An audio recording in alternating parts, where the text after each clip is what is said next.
سلامونه ملګرو، هیله لرم روغ جوړ اوسئ.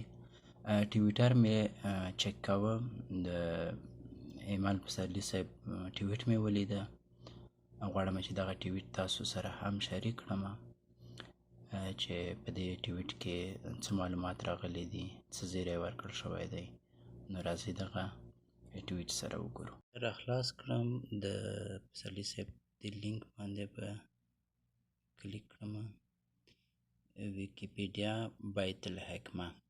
ګورئ دغه پروژه چې د بیت الحکمه په نوم باندې ده، دلته زه اوس کلیک ورباندې وکړم. دې ځای کې لیکلي هم دي چې دا د هغو مقالو لیکلړ دی چې د بیت الحکمه 2 پروژې لخوا چې د پولو هاخوا نظریو یوه برخه ده، چمتو او ژباړل شوې. د پروژې موخه له انګریزي ویکیپیډیا نه پښتو ژبې ته د مقالو ژباړه ده، ترڅو په انټرنیټ کې د پښتو ژبې مطلبونه ډېر او لا غني شي. زه په دې نور معلوماتو باندې کلیک کوم، نو تاسو به وګورئ چې څومره معلومات دلته دي.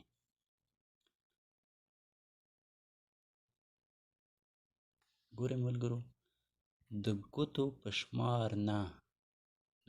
شمار نه بلکې ډېرې مقالې دلته شته دی، هم په انګریزي ژبه هم په پښتو ژبه باندې. نو که غواړئ چې دغه مقالې ولولئ، زه به د دې لینک تاسو سره شریک هم کړم، یا یې هم زما پر ټویټر یا هم د پسرلي صاحب په ټویټر یې پیدا کړئ. نو زه غواړم چې دلته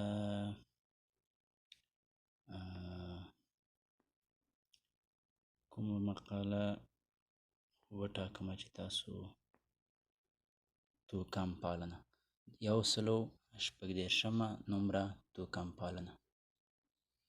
زه ورباندې کلیک کوم، لیکنه لوستل. ملګرو، زما پر ټلیفون باندې ویکیپیډیا اپلیکیشن نصب دی، او په دې اپلیکیشن کې ما نوملیکنه هم کړې ده. ځینې اپشنونه ما ته راکوي، ممکن دغه اپشنونه تاسو ته نه وي. نو ګورئ، تاسو ښه معلومات پکې دي، کولی شئ تاسو ولولئ. سرچینې او یادښتونه یې هم دلته شته دی. بیرته راګرځو.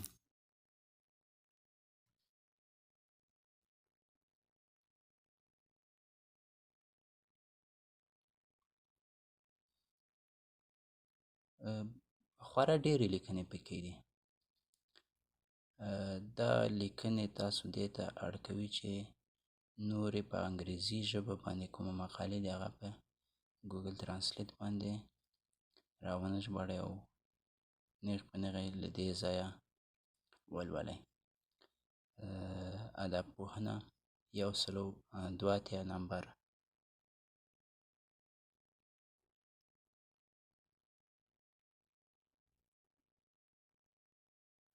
دا وګورئ، ښه پوره معلومات دي، کولی شئ تاسو یې ولولئ.